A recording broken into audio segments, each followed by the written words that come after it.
Sir post post.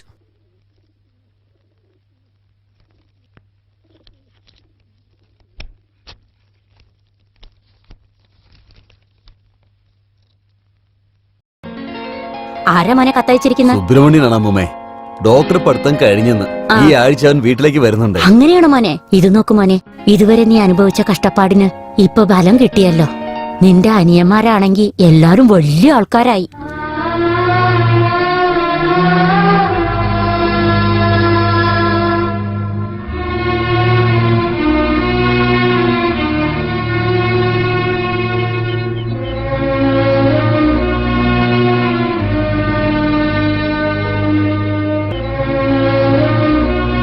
Ganesha, നീ ഒരു നിമിഷം ഒന്ന് ആലോചിച്ച് നോക്കി. ഇപ്പോ അനിയന്മാരെല്ലാം നല്ലൊരു നിലയിലെത്തി. തന്റെ ഭർത്താവ് മാത്രം രക്ഷപ്പെട്ടില്ലല്ലോ എന്ന് നിന്റെ ഭാര്യയുടെ മനസ്സും വിഷമിക്കുന്നുണ്ടാവില്ലേ? ഞാൻ എന്ത് ചെയ്യാനാ ചേട്ടാ? ചെറുപ്പം തൊട്ട് എനിക്ക് പഠിത്തം കേറുന്നില്ലല്ലോ. പഠിപ്പുള്ളവർ മാത്രമേ നല്ല നിലയിൽ എത്തുന്നൊന്നുമില്ല. വിദ്യാഭ്യാസം ഇല്ലാത്തവന് മുന്നിൽ വരാൻ പറ്റും. അത് നീ തീരുമാനിക്കണം. എന്താ ചെയ്യേണ്ടതെന്ന് നീ തീരുമാനിക്കേ. അതിന് വേണ്ടതൊക്കെ ഞാൻ ചെയ്തു തരാം.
അതെ, നോക്കിയേ, നിങ്ങളുടെ കമ്പനിയുടെ അച്ചാറേ നന്നായിരിക്കുന്നു അത്രേ.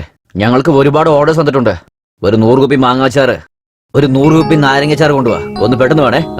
ഇതാട്ടോ, ഒന്ന് വേഗം കൊണ്ടുവരണേ. മരുമകനെ പറ്റി നിങ്ങൾ എന്തുമാത്രം ചീപ്പായി സംസാരിച്ചു. ഇപ്പൊ കണ്ടില്ലേ? ഞാൻ ചെയ്ത ബിസിനസ്സിലൊക്കെ ഞാൻ എപ്പോഴും തോറ്റിട്ടില്ല. പക്ഷേ എന്റെ മോള് അവളുടെ ലൈഫ് പാർട്ട്ണർ ചൂസ് ചെയ്ത് അവള് ജയിച്ചു. എങ്കിലും ഞാൻ തോറ്റിട്ടില്ല. അതെന്താന്ന് വെച്ചാ, ജയിച്ചത് എന്റെ മോളല്ലേ. സാറേ, അതെ, നിങ്ങളുടെ പ്രോഡക്റ്റ് ഞങ്ങൾക്ക് വേണ്ട. അതിവിടെ സെയിൽസ് ആവുന്നില്ല. എല്ലാവരും രോജാച്ചാറ് വേണം, രോജാച്ചാറ് വേണം എന്നാണ് പറയുന്നത്. നിങ്ങളുടെ കമ്പനി അച്ചാറ് സെയിൽസ് ആവുന്നില്ല. ഞാൻ പറഞ്ഞില്ല സെയിൽസ് ആവുന്നില്ലാന്ന്. എല്ലാവരും രോജാച്ചാറ് വേണമെന്നാണ് ചോദിക്കുന്നത്. കൊണ്ടുപോകണേ. ഞങ്ങളതൊക്കെ എന്ത് ചെയ്യാനാ? എടുത്തോണ്ട് വന്നിരിക്കുന്നു. നല്ല കഥയാണല്ലോ. രോജാച്ചാറ്, രോജാച്ചാറ്, രോജാച്ചാറ്. ഇത്ര വർഷമായിട്ട് ഞാൻ ഫീൽഡിലുണ്ട്. ഇന്നലെ വന്ന അവൻ എന്റെ അടുത്ത് അവൻ കളിക്കാൻ പാടില്ല. അവന്റെ കുടുംബത്തെ തന്നെ നാശം ചെയ്യണം. വരാൻ പറയാമന്നെ. 5 ലക്ഷമോ 10 ലക്ഷമോ എത്ര വേണമെങ്കിൽ ചോദിക്കേ. എന്തിന്? റോജ എന്ന് പറയുന്നത് നിന്റെ കമ്പനി ഇരിക്കാൻ പാടില്ല. അതാ. നിങ്ങൾ എത്ര ലക്ഷം തന്നാലും ഞാൻ എന്റെ കമ്പനി മൂടില്ല. നന്നായിട്ട് ചിന്തിച്ചു നോക്ക്. എന്റെ കമ്പനി 116 പേര് ജോലി ചെയ്യുന്നുണ്ട്. ആൾ ഓവർ കേരളം മൊത്തം ഞങ്ങളുടെ ബ്രാഞ്ചസ് ഉണ്ട്. ഇത്ര ഉണ്ടായിട്ടും ഞങ്ങളെ കൊണ്ട് തന്നെ മാർക്കറ്റിംഗ് ചെയ്യാൻ പറ്റിയില്ല. അങ്ങനെയുള്ളപ്പോ നിങ്ങളുടെ കുടുംബത്തിലുള്ളവര് എന്ത് ചെയ്യാൻ പറ്റും? 100-110 ആളൊക്കെ ജോലിക്ക് വെച്ചിട്ടുണ്ടല്ലോ. കേരളം മൊത്തം ബ്രാഞ്ചില് നിങ്ങളുടെ കമ്പനിക്ക് തന്നെ എന്റെ കമ്പനി കണ്ട പേടിയാണെങ്കിൽ ഇതിനൊക്കെ കാരണക്കാരാരെന്നറിയോ? ഞങ്ങൾക്ക് എല്ലാവർക്കും നെടുന്തൂണ ഇരിക്കുന്ന ഞങ്ങളുടെ ചേട്ടനാ. ആ ചേട്ടൻ ഉള്ളിടത്തോളം കാലം കേരളം മാത്രമല്ല, ഈ ഇന്ത്യ മുഴുവൻ അച്ചാർ വിൽക്കാനുള്ള കപ്പാസിറ്റി ഞങ്ങൾക്കുണ്ട്.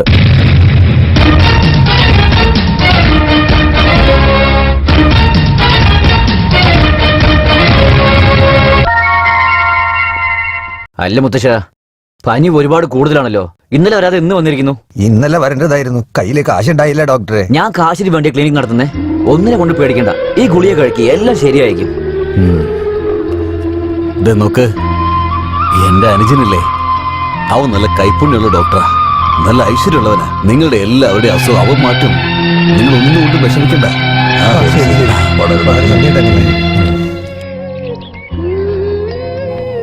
ആ, എന്റെ അനിയന്റെ കൂടെ തന്നെ ഇരുന്ന് വരുന്ന ആൾക്കാരെ നല്ലപോലെ ശ്രദ്ധിക്കണം. ശരി ചേട്ടാ. ആ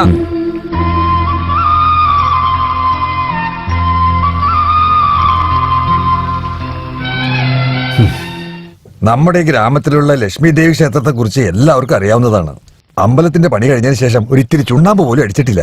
നമ്മുടെ ഇവിടെയുള്ള ആൾക്കാരൊക്കെ കൂടി ചേർന്ന് കുറച്ച് പണം സ്വരൂപിച്ച് അമ്പലമൊക്കെ ഒന്ന് വൃത്തിയാക്കി ഇപ്രാവശ്യത്തെ കുംഭാഭിഷേകത്തിന് എല്ലാ ഗ്രാമത്തിലും പോയി അറിയിച്ചിട്ട് കുംഭാഭിഷേകം ഗംഭീരമായിട്ട് നടത്തണമെന്ന് പറഞ്ഞ് ഒരു തീരുമാനമെടുത്തിരിക്കുകയാണ്.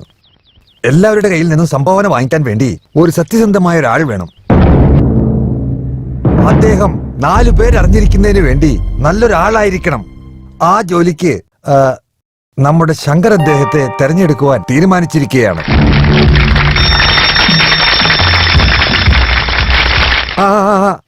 നിങ്ങൾ എല്ലാവരും നിങ്ങളാൽ കഴിയുന്ന സഹായം ചെയ്ത് ആ ദേവിയുടെ അനുഗ്രഹം കിട്ടാൻ വേണ്ടി പ്രാർത്ഥിക്കുക തന്നെ വേണം. ഞാൻ ഇതോടുകൂടി ഇത് നിർത്തുകയാണ്.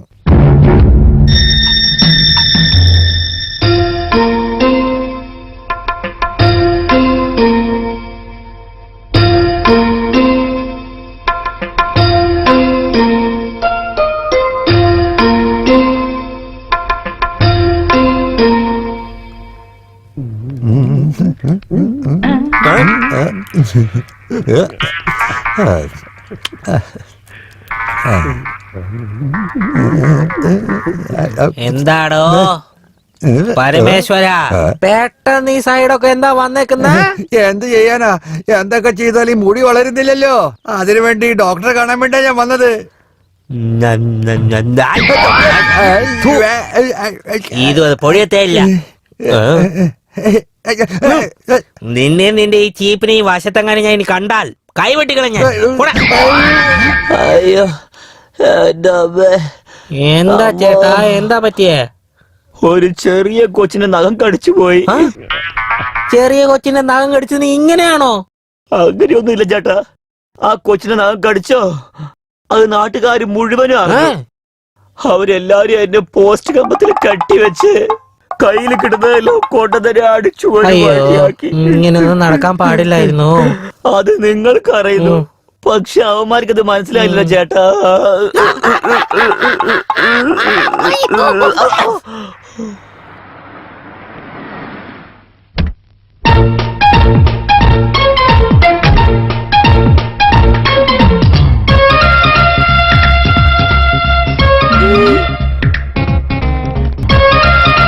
ഡോക്ടർ അകത്തുണ്ടോ? ഇല്ല, വന്നിട്ടില്ല. 5 മണിക്ക് വരണ്ട ഡോക്ടർ.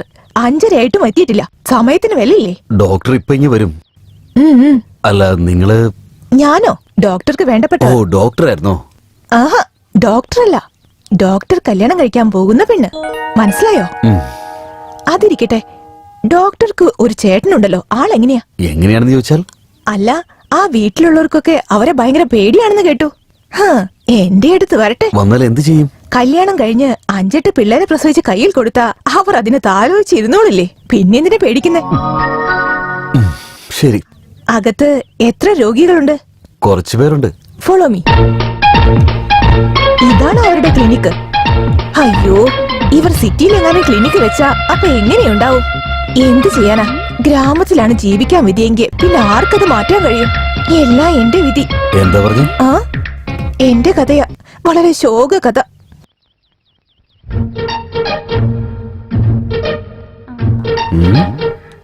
അല്ല, ഇതെന്താ കട തുടങ്ങാൻ പോവുകയാണോ? ഞാൻ വന്നത് പറയാൻ നിങ്ങൾ മറന്നു പോയാലോ? അപ്പൊ ഞാൻ ഇതൊക്കെ എടുത്തോണ്ട് പോയി കഴിഞ്ഞാ ഇതൊക്കെ ആരാ ചെയ്തെന്ന് അവർ ചിന്തിക്കില്ലേ? അപ്പൊ നിങ്ങൾക്കും ഞാൻ ഇവിടെ വന്നു പോയത് ഓർമ്മ വരും. എനിക്ക് ആരും വിശ്വാസില്ല. ആ, പിന്നെ അവർ വന്നു കഴിഞ്ഞാൽ ഞാനിവിടെ വന്നിരുന്നെന്ന് പറയണം. എന്താ, ചുമയുണ്ടോ?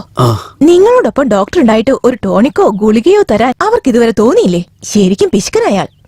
ഇത് 6 കഷ്ണങ്ങളാക്കി 2 ദിവസം കഴിച്ചു കഴിഞ്ഞാൽ എല്ലാം ശരിയാവും. കുട്ടിയുടെ പേര്? ഈ ലോകത്തിലെ വിശ്വസുന്ദരി ക്ലിയോപാട്രയെ കണ്ടിട്ടുണ്ടോ നിങ്ങൾ? ദാ ഇങ്ങോട്ട് നോക്ക്, അതാണ് ഈ ഞാൻ. ബൈ.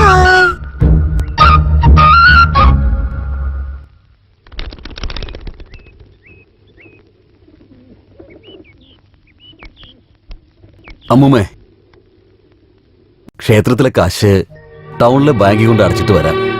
ശരി മോനെ.